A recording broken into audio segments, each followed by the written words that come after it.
Mga kapatid, tayo po ngayon ay nasa ikalawang kabanata na po ng aklat ng Epeso.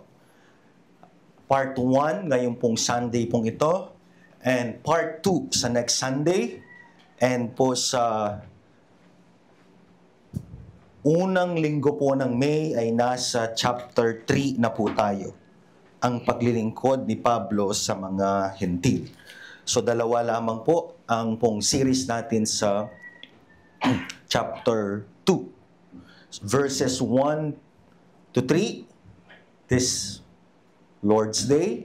And next week ay verses 4 to 10. Mga kapatid, ang ating pong pagninilay po ngayon ay sino, ano, at papaano ang sukdulang kasalanan sa liwanag ng sukdulang katubusan. Minarapat ko po na ito ay Tagalogin upang hindi lang po natin manamnam ang pagninilay ng salita ng Diyos, kundi tayo po ay magkaroon ng pangangaral ng salita ng Diyos sa pamamagitan ng lengguwahe na ating pong naunawaan. Amen?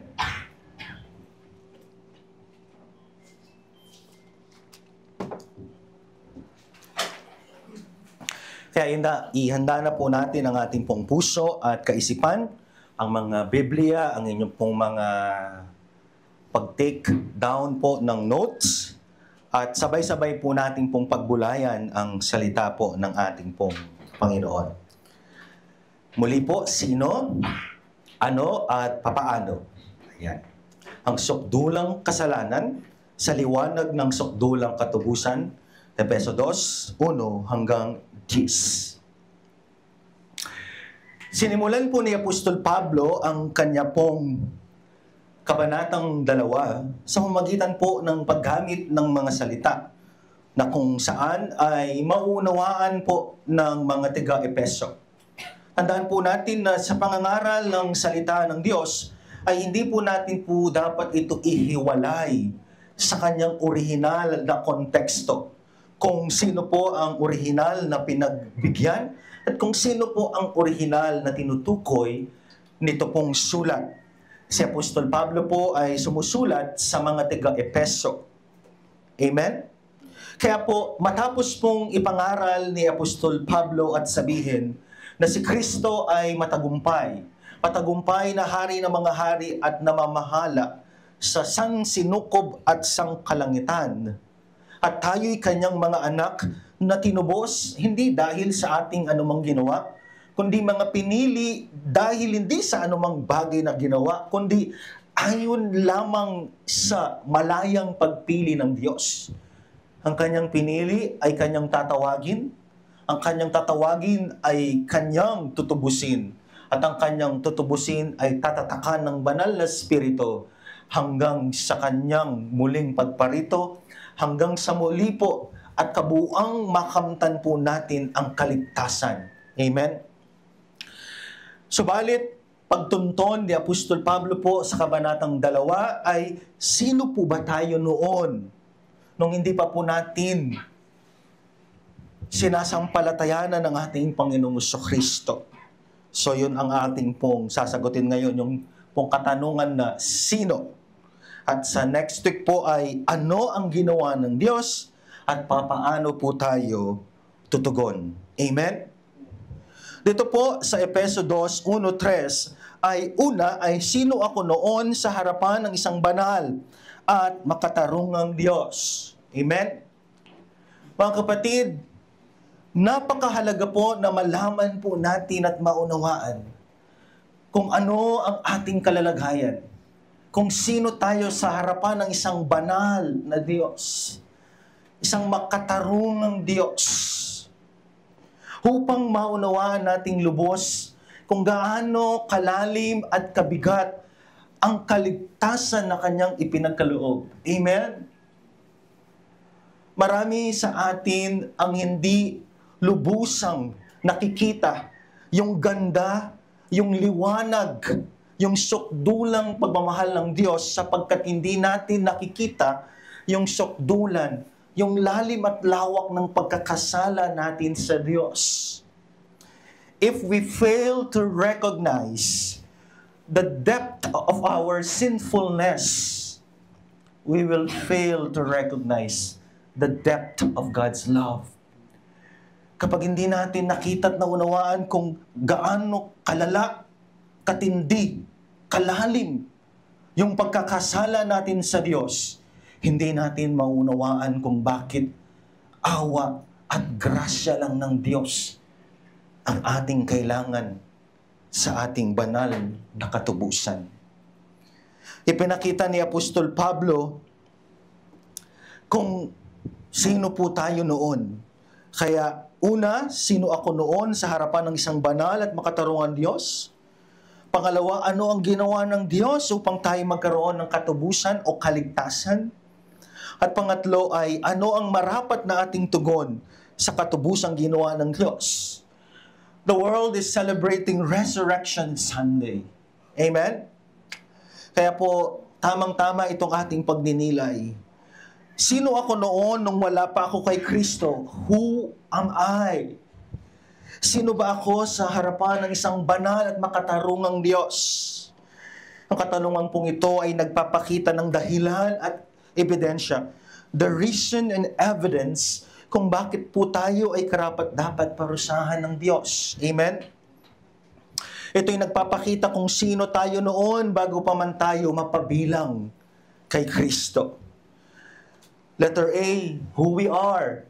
Tuntunin natin, paano po tayo sa harapan ng isang banal na Diyos? Sino ba tayo? Amen? Letter A, patay dahil sa kasalanan. Dead because of our sin. Ang unang panimula ni Apostol Pablo sa verse 1 ng kabanatang 2 ay, kayo noon, ang sabi niya sa mga tiga-Epeso, pinapaalalahanan ko kayo, huwag niyong kakalimutan sa mga taga-Epeso at sa atin dito sa Filipino Christian Church Manila.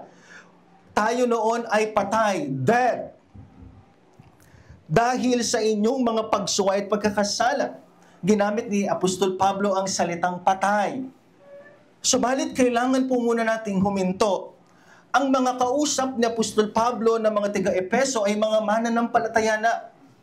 At sinasagot ni Apostol Pablo, bago kayo maging mananampalataya, bago kayo maging believers in Christ Jesus, ang unang-unang sa listahan ni Pablo ay kayo mga patay. Subalit, maaari niyo po kong tanungin, Pastor Mark, buhay sila physically, pero bakit patay ang paglalarawan ni Apostol Pablo? Ginamit po ni Apostol Pablo ang salitang patay sapagkat ito po ang pinakamainam, pinakamagandang paglalarawan ng ating kalalagayang espiritual. Na kung papaanong pong ang mga patay sa pisikal ay hiwalay na sa mga buhay. Di po ba? Sa atin po ay hindi natin kasama yung ating pong mga namatay o yung mauna. Sila po'y nakahiwalay doon sa sementeryo o libingan. Ginamit ni Apostol Pablo ang ganong imahe at paglalarawan na kung papaanong yung mga namatay na ay hiwalay sa mga buhay, ganon din ang ating relasyon o espiritu. Hiwalay o patay sa Diyos. Nabubuhay nga tayo ng pisikal, humihinga. We are living physically, but we are dead spiritually. Patay ang relasyon natin sa Diyos. Ang dami mong nakikitang living dead, ika nga ng mga theologian. Nabubuhay, naglalakad, nag-i-enjoy sa mundong ito. Physically, they are alive. But spiritually, yung relasyon sa Diyos, patay. They are living dead. Spiritually, they are dead. But physically, they are alive. At binanggit ni Apostol Pablo ang dahilan. Bakit kayo patay? Patay dahil sa inyong mga pagsuway at pagkakasala, iniquities and transgressions. Sa Tagalog po ay pagsuway at pagkakasala. Maaari pong tanungin natin, na ano po ba ang pagkakaiba ng pagsuway at pagkakasala.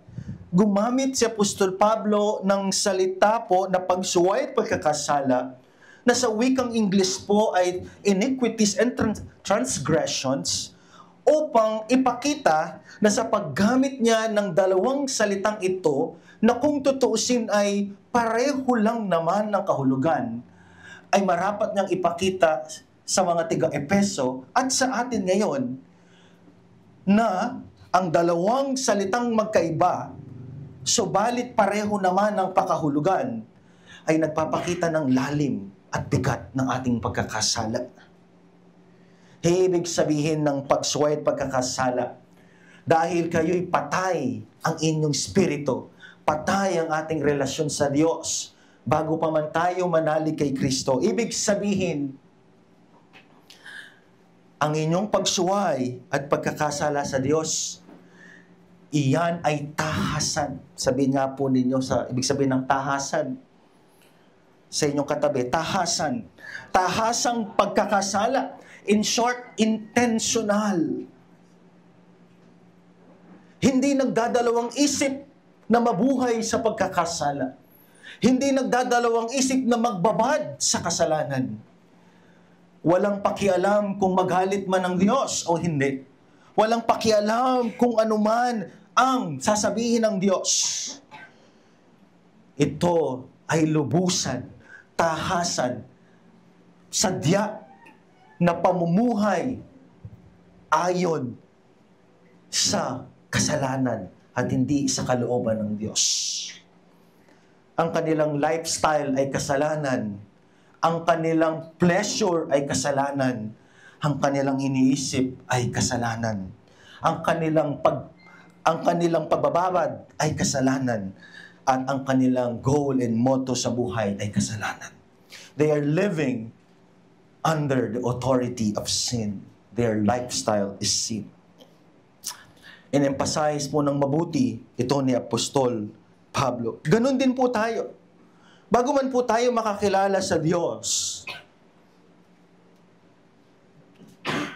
ay tayo po'y nabubuhay sa pagkakasala. Amen. Ine-enjoy po natin ang pagkakasala. Pag-usapan na natin lahat, subalit wag lang ang Diyos. Mga salitang kapag pumasok ako sa church, masusunog ako. Pag ikaw ay nag-aral ng salita ng Diyos, lalampas ako sa kalangitan. Pinag-usapan na ang buhay ng may buhay at ini-enjoy nila, ngunit pagdating sa Diyos, ano ba yan? Boring. Masyado kang banal. Lalampas ka sa langit. Bata ka pa, bakit hindi ka mag-enjoy sa iyong buhay? Saka mo na lang isipin yan. Itong mga salitang pagsuway at mga pagkakasala ay hindi lamang po larawan at katotohanan ng kalalagayan ng mga taga-Epeso. Ito po yung larawan at kalalagayan din po natin nung wala pa po tayo at hindi pa po tayo kinakatagpo at natagpuan ng Panginoong Hesus. Amen. Wala po tayong pakundangan sa pagkakasala. Our food, our pleasure, our taste buds ay patungkol sa pagkakasala. Na kung may lalarawan lang yan sa pinakamasarap na pagkain, sarap na sarap tayo sa paglangoy at pagbabad sa kasalanan. Yun ang ibig sabihin ni Pablo sa kanyang pagkagamit ng salitang pagsuway at pagkakasala. Amen? Nandyan pa po ba kayo, mga taga-FCC Manila? Amen. Mabigat po ito. Susunod, hindi lang kayo patay dahil sa inyong mga pagsuway at pagkakasala. Letter B, sabi niya, namuhay kayo. Ano ibig sabihin namuhay? This is your lifestyle. This is your cycle. Ito yung realidad ninyo. This is your reality. This is your conduct. The way you behave. Sabi niya, namuhay kayo noon ayon sa takbo ng sanlibutan ito. Hindi yung Diyos, hindi yung Biblia, o hindi yung kalooban o kalwalatian ng Diyos ang inyong top priority. Ang inyong top priority ay ang mundong ito.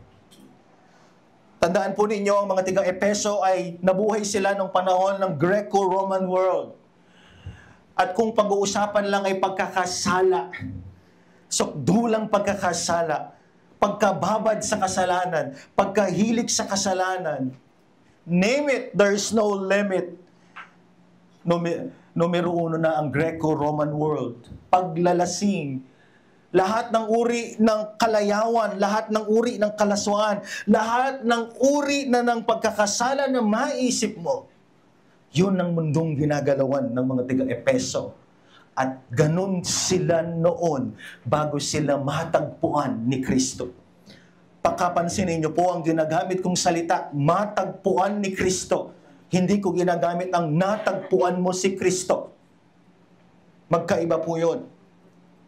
Ganun sila. Nasa Greco-Roman world, yung Roman Empire. Kung pag-uusapan lang ay sexual immorality, name it. Kung pag-uusapan lang ay pagkababad sa alak, name it.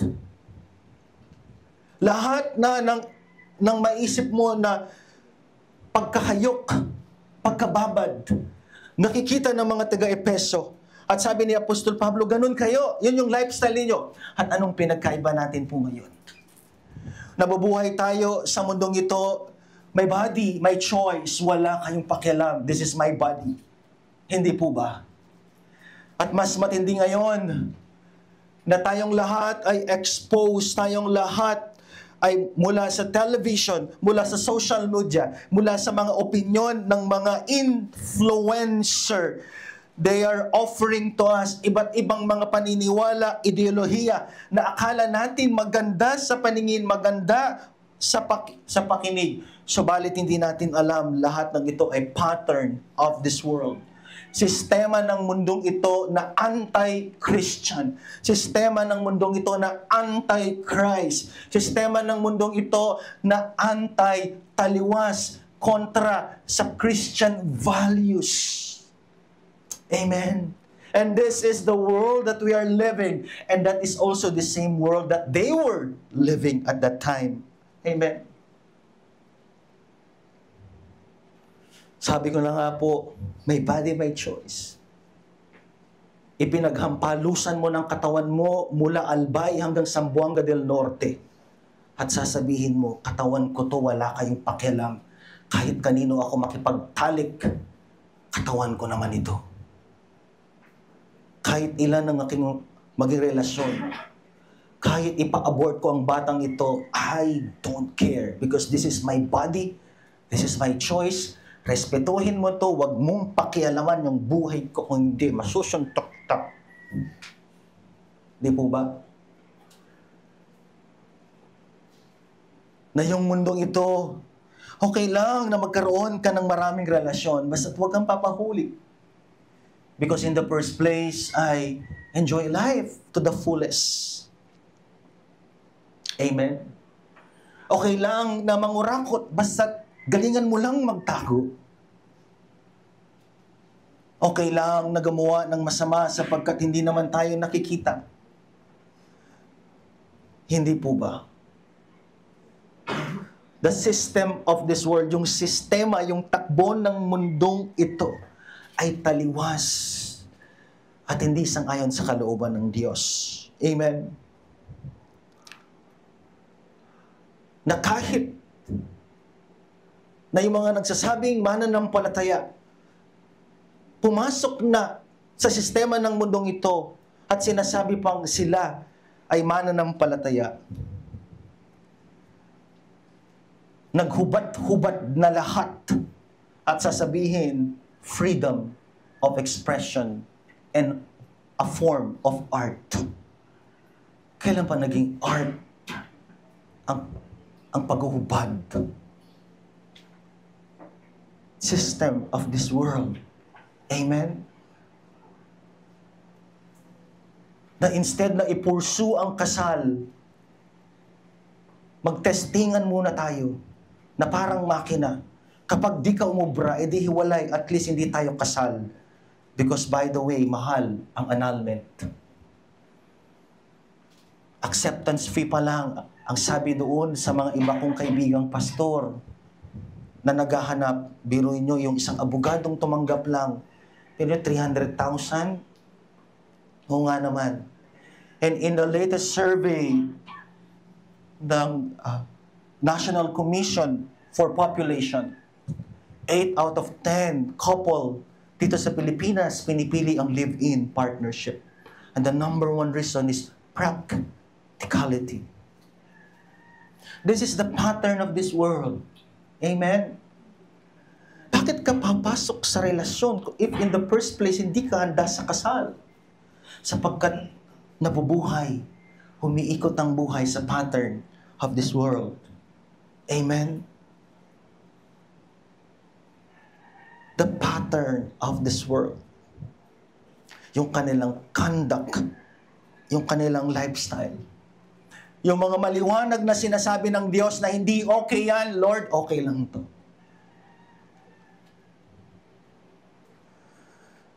Sa camp nga po namin kahapon,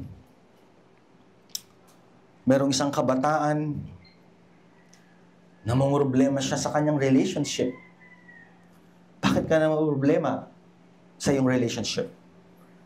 Meron po akong girlfriend na ayaw pong sumama sa akin sa church. Ako'y nagtaka, teka lang, Christian ka. Tapos lagpas na kayo ng 1 year, ayaw sumama sa iyo sa church. Ako'y nabahala. Kasi ang sa isip ko, dapat kung Christian ito, hindi nahihirapan for 1 year. Ayaw po niya, ayaw ko naman pong pilitin. Hindi ba yan mananampalataya? Hindi po. Kaya po pinagpipray ko kay Lord to fix my relationship. Imagine that. Pinasok mo yung problemang yan, tapos isasangkot mo ang Diyos sa problemang yan. Imagine that.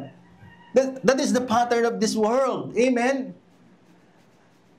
Pwede namang, Lord, pwede namang kaming magsimula sa mali. Tapos, Lord, ikaw nang bahalang mamroblema. Lord, please, fix this relationship. Oh, no. This is the pattern of this world. May problema po tayo sa ganon. Parang sabihin mo, Lord, pinatay ko ang aking kumare, pero Lord, please, ayaw ko pong makulong. Ba't mo pinatay in the first place?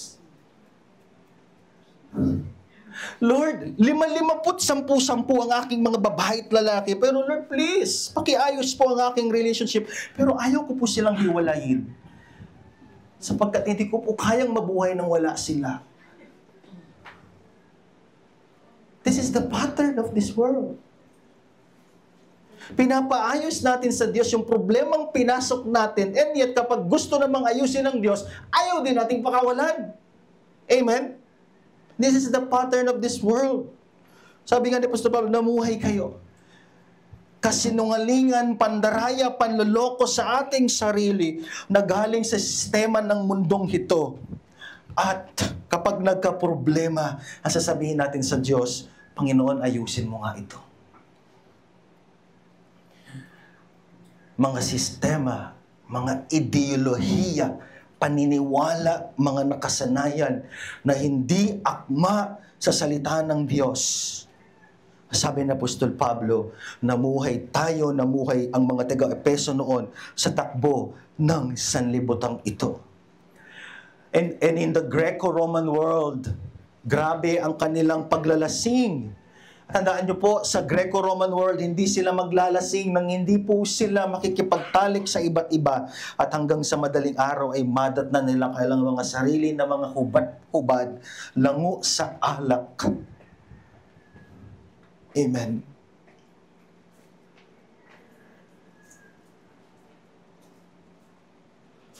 Letter C. Sumunod sa pinuno ng kapangyarihan ng himpapawid. Again, ang salitang sumunod, ibig sabihin lifestyle. Sinasabi ni Apostol Pablo na patay kayo. Patay yung relasyon nyo sa Diyos. Hiwalay kayo sa isang banal na Diyos dahil sa inyong pagsuway. At sinasabi niya na enjoy kayo sa pagsuway sa Diyos dahil yung sistema ng mundong ito. At merong mas mataas na dahilan. Sumunod sa pinuno ng kapangyarihan ng himpapawid, ang Espiritong kumikilos ngayon sa mga anak ng pagsuway. Who is behind the system of this world. Sino ang nasa likod ng sistema ng mundong ito na kung saan anti-God, anti-Christian, anti-Christian values, anti-kingdom of God? Sino? Ang kapangyarihan ng himpapawid, ang espiritong kumikilos ngayon sa mga anak ng pagsuway. The prince, the ruler of the air. Hindi maliwanag na ipinaliwanag ni Apostol Pablo kung anong ibig sabihin niya ba ng hangin. Sinasabi ba niya ay radio airwaves? No.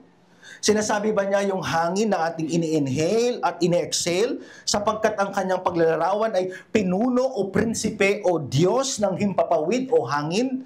Na kung saan ito pala yung kapangyarihan, ito pala yung dahilan na nasa likod ng impluensya ng masamang takbo ng sanlibutan ito na sinunod ng mga tiga-Efeso noon at sinusunod natin noong hindi pa tayo natagpuan ni Kristo.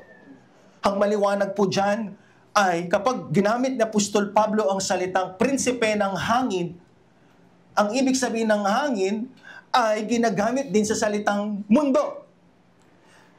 Ginagamit ni Apostol Pablo minsan yung salitang hangin at minsan ginagamit niya din ang salitang mundo. Ibig sabihin, yung sistema ng mundo natin na kung saan ay hindi nagpapasakop, sumusunod, or anti-God, anti-Jesus, anti-Christian values, the force behind that is Satan, the ruler, the God of the kingdom of darkness. Na kung saan sabi niya, mga dati niya kayong anak, sabi niya dyan, no?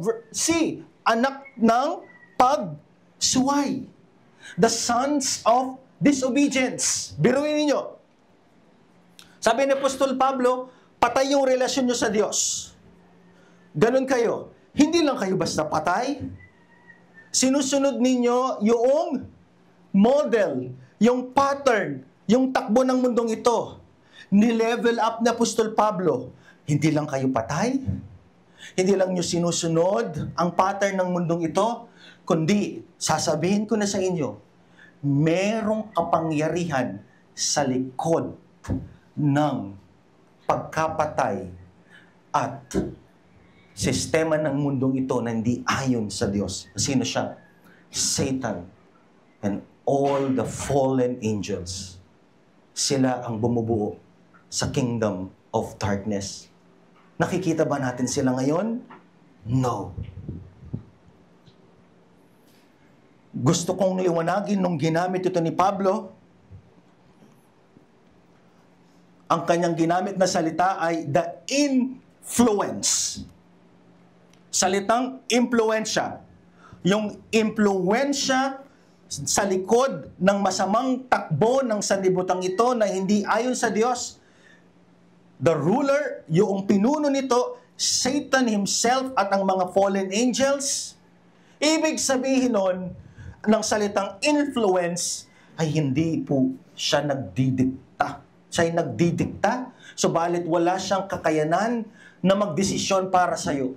Ini-impluensyahan niya yung sanlibutang ito na kumontra sa mismong kalooban ng Diyos. Amen? Hindi ibig sabihin na kapag nagkasala ka, kasalanan ni Satan. He can influence this world. But sinning is our responsibility. Amen? Minsan hindi ko maintindihan ng mga mananampalataya na kapag sila'y nagkakasala, o kahit hindi mananampalataya, bakit sinisisi nyo si Satan? Satan can only influence. Pero yung parang siya ang managot sa pananagutan natin o pagkakasala natin, hindi ganoon ang ibig sabihin ni Apostol Pablo. Amen? Ito kasing si Satan, kasalanan niya. Sino bang gumawa in the first place? Amen? Kawawa siya. Minsan, sinisisi natin siya sa mga kasalanan, tayo din ang gumawa. Amen po ba, mga kapatid? Pakisabi sa katabi mo, andyan ka pa ba? Mga kapatid. Amen? Ibig sabihin pala, mga kapatid, nung palang ikaw ay langong-lango sa pagkakasala. Ibig sabihin pala nung ikaw ay nag-swimming at nag-enjoy at talagang excited na sa pagkakasala, kung anumang pagkakasala yon, ibig sabihin pala yung palang impluwensya sa likod nun na pinapatulan mo, niyayakap mo, ay si Satan pala. At sabi niya, hindi ka lang nakinig sa impluwensya niya, ikaw ay kabilang sa kanya. Sons of disobedience. Mga anak ng pagsuway. Na nung Panginoong excited ka, punta ka na dito sa Tondo. Dali, alas 11 na, wala na siya. Pwede na tayong mag-enjoy sa pagkakasala. Traffic, mag-angkas ka. Sapagkat lahat naman ng masisikip ang mga angkas na pinapasukan. Kulang na lang, hindi ka mahulog. Na habang palang enjoy ka, nagbababad ka sa pagkakasalang yun. Hindi mo lang pinapatulan yung impluwensya ng kaaway, kundi kabilang ka pala sa kanya. Anak ng pagsuway. Anak ng kaharian ng kadiliman. Masakit o sobrang sakit? Masakit yan. Amen? Pero hindi naman ibig sabihin yan ay after mong marinig ito, pupunta ka sa kapatid mo o sa kamag-anak mo na hindi pa nakilala, "Uy, ikaw pala kabilang ka sa demonyo." Hindi naman ganun. Wala namang ganong utos si Pablo. Amen? Bago po tayo matagpuan ni Kristo, bago po tayo natagpuan, kabilang tayo sa mga anak ng pagsuway, sons of disobedience. Ano ang ating kaharian? Kaharian ng kadiliman. Sino ang pinuno? Si Satan. Sino ang mga alipores? Fallen angels. Hindi po tayo ang mga totoong mananampalataya ay hindi po kayang sapian ni Satan, pero pwede po kayong i-oppress. Amen? Letter D. Sabihin mo letter D. Namuhay sa mga pagnanasa ng laman. Again, namuhay, lifestyle, araw-araw ginagawa, enjoy na enjoy ka, sabik na sabik ka. Wow! Maganda sa feelings, grabe. Hindi ka makatulog dahil babad na babad ka sa pagkakasala. Name it from letter A to Z. At sabi niya, pagnanasa ng laman, nung ginamit po ni Apostol Pablo ang salitang laman, dalawa po ang ibig sabihin. Sa wikang Ingles ay flesh, tumutukoy una sa ating katawan. Pangalawa, tumutukoy sa mga pagkakasala. At maganda po dito ay lumihis lang po tayo dito sa Galatia 5. Ano ba itong mga ibig sabihin ng pagnanasa ng laman? Para magkaroon po tayo ng magandang pagkaunawa. Galatia 5, dito po sa mga talatang 19 hanggang 21. Pareho pong mayakda si Apostol Pablo na bagamat ginamit niya yung pagnanasa ng laman. Ano ba yung mga pagnanasa ng laman? Sige po, basahin niyo po yung mga Bible. Buksan pala at basahin. Verse 19, Galatians 5, 19 to 21. Kung meron kayong highlighter, i-highlight po nyo.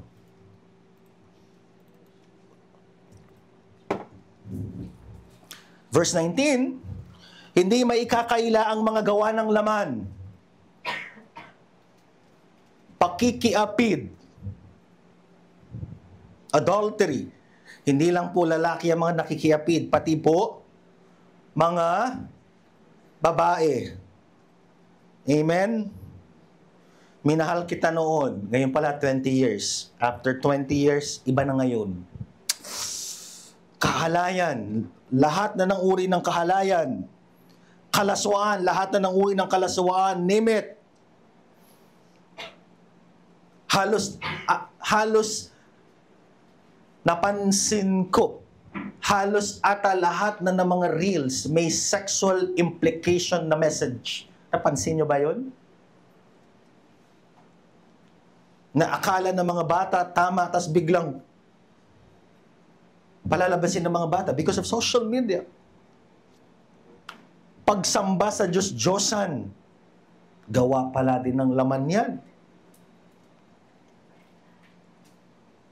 Sabi ko nga sa mga kapatid ko, nung buhay pa ang ating ama, naghabilin siya, cross, pwede yan, pero yung lagyan nyo ng imahe, it's a big, big no. Buti na lang tinanggal at hindi pinalagay. Pangkukulam, di po ba? Totoo po ang kulam, mga kapatid. Pero hindi naman po ibig sabihin na busted ka, kinulam ka. Iba yan. Pagkapuot,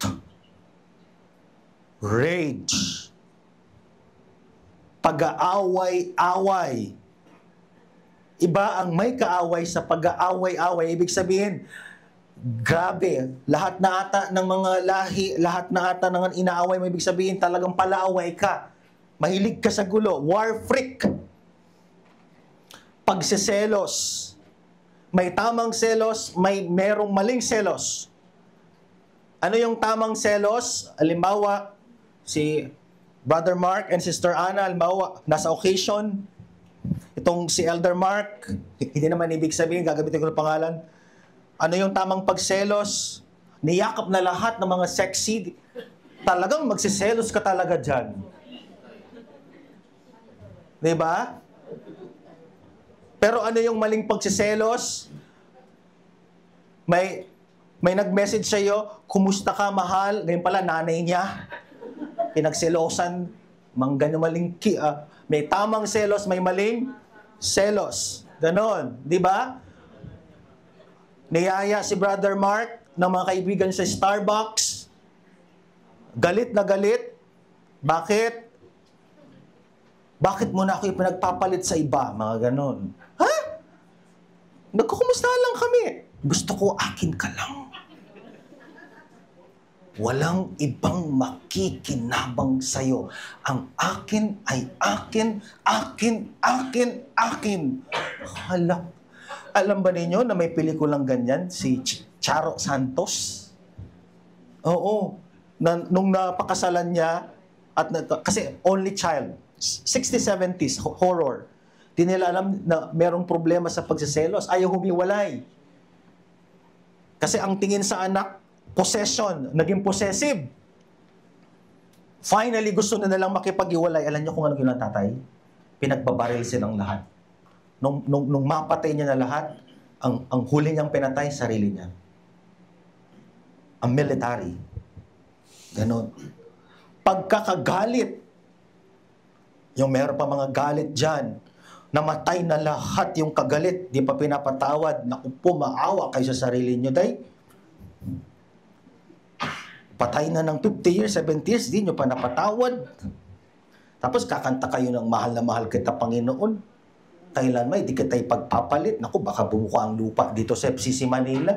Maawa kayo sa, sa pundasyon namin. Gusto pa namin magtagal dito. Kasakiman, greed. Amen? Ilan ang nagpapatayan dahil sa kakarampot na lupang lumampas sa boundary? Greed. Amen? Pagkakampi-kampi. Pagkabahabahagi.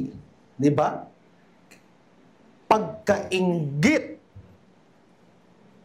Di po ba? Akala mo, sila lang matalino. Naku, kaya ko din. Di ba? Akala mo. Crab mentality, if you will. Pagkainggit. Pero hindi naman lahat ng ibig sabihin na kumukontra sa iyo ay inggit. Baka di ka lang naligo. Kaya kinokontra ka nila. Kasi ayaw nila yung amoy mo. Di ba? Pagpatay. Paglalasing. Pwede ang uminom, ngunit hindi pwede ang maglasing. Ayan, tuwang-tuwa na kayo. Pwede. Huwag naman yung ipangalandakan. Do it privately. Do it privately. Wala ako sinabing privately. Baka naman may gumawa dyan ng group chat. Diba? Pwedeng uminom pala, pastor, group chat. Do it privately. It's between you and the Lord. Amen? Isara ninyo, ikandado nyo. Yung walang makakita sa inyo.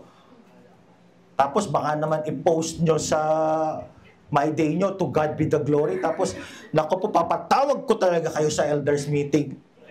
Oo. Ipapalitigate ko kayo kay Sister Ann. Walang habas na pagsasaya. Nung ginamit ni Apostol Pablo ito, wild parties. Talaga pong sa panahon nila, wild parties. Ilan na ba ang mga yung pinuntahan ng NBI sa mga condo? 10th floor, 11th floor, wild parties. Sapagkat sila ay nakadrugs. Tapos silang lahat ay puro mga lalaki. Wild parties. At iba pang katulad nito. Kaya yung mga nagtatanong dyan na, Pastor, wala namang nakasulat na paninigarilyo. Ayan, no? At iba pang katulad nito. Ayun. Diba? Pastor, wala namang nakalagay dyan na kailangan isa lang ang girlfriend ko or boyfriend ko. At iba pang katulad nito. Maliwanag si Apostol Pablo. Muli ko kayong binabalaan. Ang gumagawa ng mga ito ay hindi magkakaroon ng bahagi sa kaharian ng Diyos. Amen? Yun ang gawa ng laman. At pag-iisip. Biruin ninyo, pati yung pagkakasala natin, letter D. Ini-enjoy natin sa pag-iisip, di ba? Pati yung imagination natin, pati yung thinking natin, dito nagsisimula, nagpupugad na pala, di ba? Kaya nga ang sabi ng Panginoong Hesus ay, ang sinumang tumingin ng may mahalay na pagdanasa, you already committed adultery. Yung mga salitang hinubaran mo na sa inyong pag-iisip. Pero dito, pati yung hilig ng laman, hindi lang pala nagsisimula dahil ginawa mo na, nagsisimula dahil pinag-isipan, in-enjoy mo na dito sa iyong kaisipan. Ano ang resulta, mga kapatid, nito? Pakisabi sa katabi mo, resulta. Huwag kang matulog. Si Kristo'y muli nang nabuhay. Sabihin mo. Amen? Bilang resulta tayo noon, ayon sa kalikasan, ay katulad ng iba na kabilang sa mga taong kinapupuotan ng Diyos. Hello, mga kapatid! We are all under the wrath of God. Hindi daga ng Diyos, ha? Wrath, puot. Noong hindi pa po tayo natagpuan ni Kristo, mga kapatid, kinapupuotan po tayo ng Diyos. Ang sabi nga po ni Jonathan Edwards, ay tayo nasa kamay ng isang napupuot na Diyos. Na anumang oras na bitawan niya tayo mga makasalanan, walang ibang naghihintay sa atin kundi ang dagat-dagatang apoy ng impyerno. Amen? Sabi niya, dahil ganito ang mga ginagawa ninyo, natural, walang pag-aanilangan na tayo ay mga taong kinapupuotan ng Diyos. Kaya hindi lang po natin namana yung pagkakasala natin dahil sa pagkakasala o orihinal na pagkakasala ni Eva at ni Adan dahil kabilang tayo't galing sa Kanya, kundi isinasa pamuhay natin. Nagsisimula sa isip, natatapos sa gawa, at meron pang nag-iimpluwensya sa atin na nasa likod nito. Amen? Pakinggan niyo yung salitang puot. Napakatinding salita niyan. Puot, ibig sabihin ay sokdulang galit ng Diyos sa pagkakasala natin. Amen? Sino bang matutuwa sa mga ganito? Kung baga sa hukuman, presentation of evidences or admission of evidences. At nilatag ni Apostol Pablo mula talatang 1 hanggang 3, ganito kayo noon nung hindi pa kayo natagpuan ni Kristo. Kaya natural sa Diyos na mapuot. Totoo, mahal tayo ng Diyos, bagamat hindi tayo karapat-dapat dahil siya ay Diyos ng pag-ibig. Pero hindi lamang po siya Diyos ng pag-ibig, siya ay Diyos din ng katarungan o hustisya. Kaya kailangan nating tignan ng buo ang Diyos. Kabilang tayo sa mga kinapupuotan. Sabihin mo nga sa katabi mo, puot ng Diyos. Dumating tayo sa punto natin na kung saan nakalimutan at nadaya tayo na God is all about love. Wala. Na-miss natin. Na kung totoo, since si Prophet Hosea ang kanyang in-emphasize ay holy, holy, and holy. Wala tayong mababasa sa salita ng Diyos na love, love, love. Na hindi po pwedeng magmahal ng Diyos nang hindi po umiiral ang kanyang katarungan at kabanalan at katwiran. When God is love, He is also holy, righteous, and just. Amen? Hindi ka pwedeng mahalin ng Diyos na tatanggalin niya yung kabanalan at katwiran niya. Hindi natin sila pwedeng paghiwalayin. Hindi natin sila pwedeng i-compartmentalize. Amen? Yun ang ibig sabihin ng puot. Mga taga-Epeso, kayo, ang Diyos ay napupuot sa inyo noon. Anong mga sample ng puot ng Diyos? Sinong mga nasampulan ng puot ng Diyos? Sodoma, Gomora. Sino pa? Kung hindi nagsisi ang mga tiga Ninibe, masasampulan sila ng puot ng Diyos. Sinong mga nasasampulan ng puot ng Diyos? Yung mga tao ngayon na nasa impyerno, na kinakain ng uod at apoy at asupre. Wala pong fellowship sa impyerno, mga kapatid. Sabi ng isang pastor, how can I be assured that my grandfather is in heaven? Because hindi po siya sumampalataya. Napakabigat na tanong. Alam ko yung sagot eh. Pero pigil na pigil akong sumagot. In hell, there's no fellowship. Ang impyerno po ay ang larawan ng sukdulang puot ng Diyos.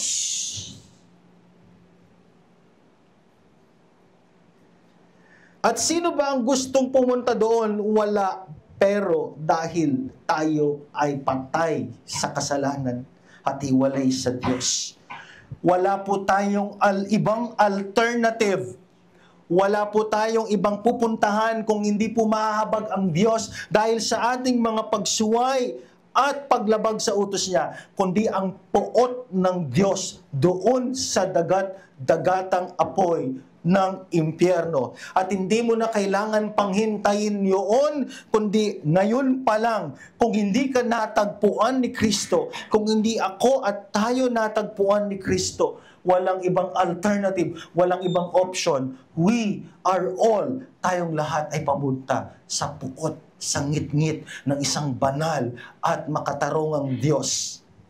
Kaya tignan ninyo yung uri ng parusa na binata ni Kristo. Christ Jesus Himself suffered the wrath of God at the cross. Amen? Kung meron mang isa na nakaranas din ng isang uri ng puot ng Diyos upang tayo ay makaligtas sa ngit-ngit at puot ng Diyos, ayun, si Kristo Jesus. Jesus Christ suffered the wrath of God at the cross. At the third day, He rose again. Kung hindi po tayo, kung hindi po niyakap ni Kristo, yung pong puot at ngit-ngit ng galit ng Diyos doon sa krus ng Kalbaryo, walang ibang alternatibo kundi ikaw ay naghihintay na lang ng ngit-ngit at puot ng Diyos doon sa gat-dagatang apoy ng impyerno. Amen? Kaya ganoon yung katindi ng parusa sa Kanya sapagkat ito yung nililista ni Pablo. Yung ngit-ngit at galit ng Diyos, Isaiah chapter 53 also, the suffering servant. Ganyan yung uri. Actually, wala po talaga siyang damit. Hubad siya. Book of Hebrews. Hindi mo siya makilala. At kung papaanong yung uri ng bigat at lalim ng parusa under the Greco-Roman world, talagang nagkahiwalay-hiwalay na, talagang nagkanda-sugat-sugat na, ang pangit ng itsura niya. Talagang, name it, yung pinakamatindi, malala at malalim na pagpaparusa sa kanya, ay dinanas niya sapagkat yun din ang dadanasin na puot, ngit-ngit at galit ng mga hindi sasampalataya sa kanya. He suffered the wrath of God so that those whom God has chosen will no longer experience the wrath of God. Tiniis niya at pinagtagumpayan at naranasan ng puot ng Diyos upang ang mga matagpuan niya ay hindi na makalasap ng ngit-ngit at puot ng Diyos doon sa dagatang apoy ng impyerno. He paid it! And He rose again from the dead. Amen? Para tayo ay maligtas. Application number 1, may pananagutan po tayo sa Diyos. Amen? Dapat tayong magbayad. Walang tao sa mundong ito na nagkasala na makakalusot sa ngit-ngit at puot ng Diyos. Amen? That's why, hanggat buhay pa yung mga mahal natin sa buhay, amen? Ang una pong nakakilala po sa amin ay ang aking tatay.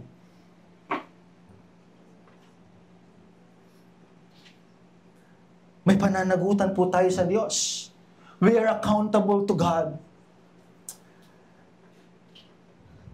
Hanggat buhay pa yung mga mahal natin sa buhay, there is no other alternative but the wrath of God. And there is no other Savior but Christ Jesus who suffered the wrath of God. Amen? Kahit ilang beses nila tayong i-reject, pray. Kahit ilang beses tayong i-reject, share. Amen? Sapagkat hindi pa natin sukat akalain. I cannot imagine. Hindi ko ma-imagine yung ngit-ngit at puot ng Diyos sa dagatang apoy ng impyerno. Na kahit mga matatagumpay silang, na kahit gaano po tayo kaedukado, kahit gaano po tayo karangya sa buhay, kahit maranasan po natin at maranasan nila ang rangya, ang sarap ng buhay na ito, kung mapapahamak naman ang kanilang kaluluwa doon sa ngit-ngit at puot ng Diyos sa impyerno, it's nothing. Amen?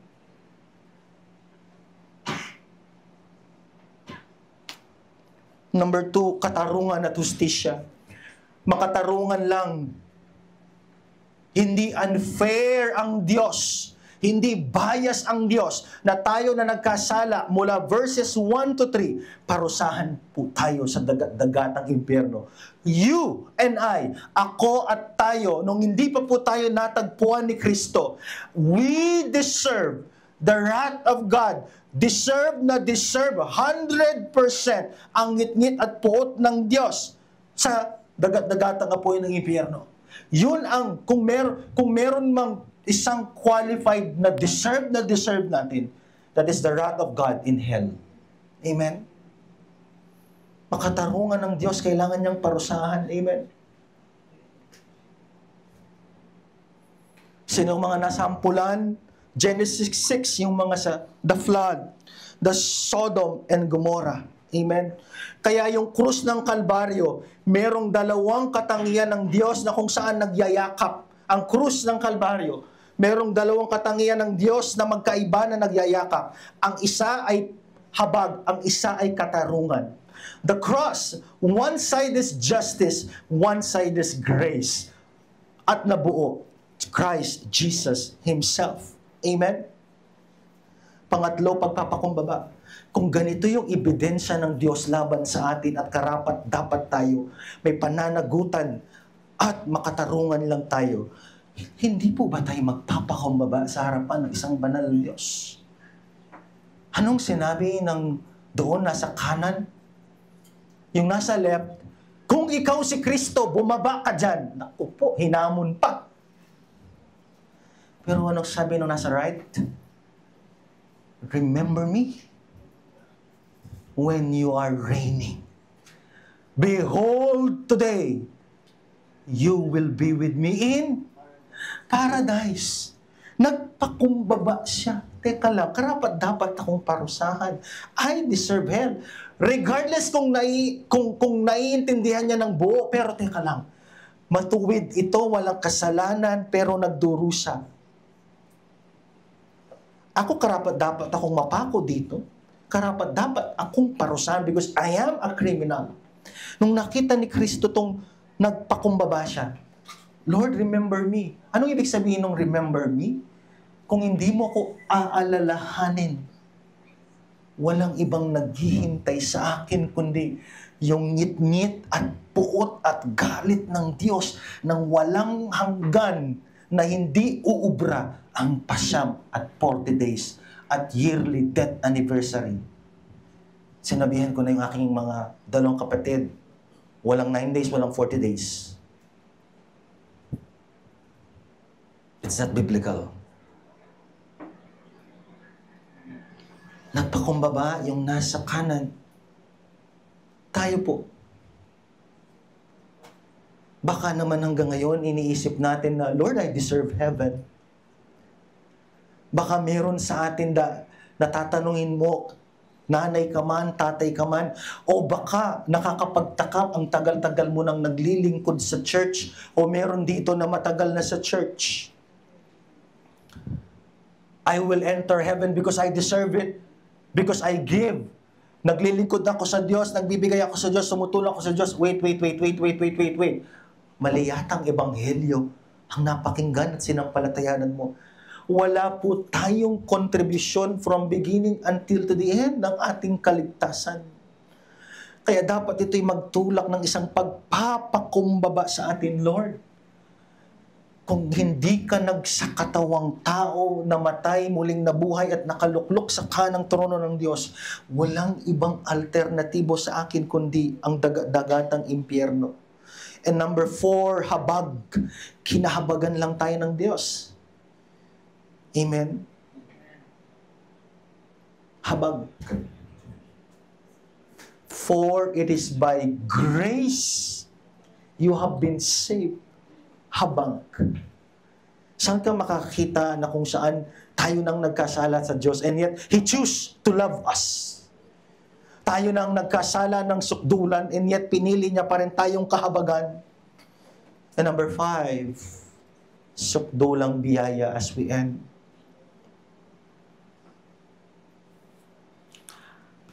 Ang impyerno ay punong-puno ng mga taong deserve nilang mapunta doon dahil nagkasala sila sa Diyos. Guilty beyond reasonable doubt. Ang langit, punong-puno ng mga taong pupunta ng impyerno, pero nandun sila dahil sa ginawa lang ni Kristo. Amen. Jesus ay pumunta sa mundong ito upang buhayin ang mga patay ang relasyon sa Diyos. He came so that sinners who are dead to sin made alive in Christ. Sukdulang biyaya. At ano yung kanyang ginawa? At paano tayo tutugon sa mga ganito? Sa mga sumusunod po sa next series po natin. Pero huwag natin kakalimutan, pananagutan, katarungan, pagpapakumbaba, habag, at sukdulang biyaya.